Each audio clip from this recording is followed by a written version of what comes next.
Ministria e Drejtësisë ka nisur zyrtarisht procedurat për ekstradimin e Ermal Beqirit nga Franca.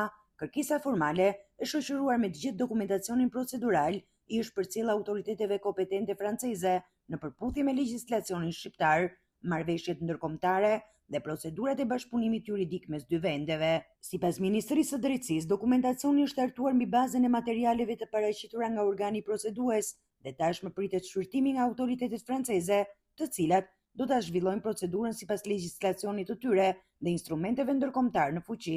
Ministria bën me dije se do të vijojë bashkëpunimi me institucionet kompetente shqiptare dhe franceze deri në përfundimin e procesit të ekstradimit. Procedura ligjore parashikon që pasi autoritetet shqiptare njoftohen për lokalizimin ose arrestimin e personit në një shtet të huaj, prokuroria kompetente dorëzon kërkesën për ekstradim së bashku me dokumentacionin përkatës.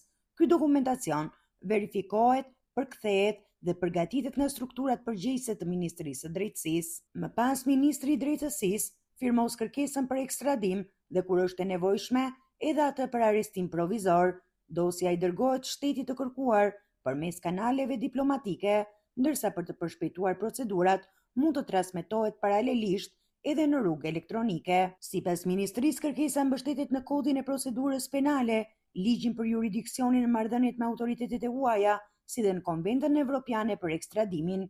Kjo konvent përcakton se kërkesa formale duhet të dorëzohet brenda 40 ditëve nga arrestimi ose ndalimi provizor i personit. Autoritetet shqiptare theksojnë se do të ndjekin të gjithë komunikimin me palën franceze deri në përfundimin e procedurës për ekstradimin e Ermal Beqirit.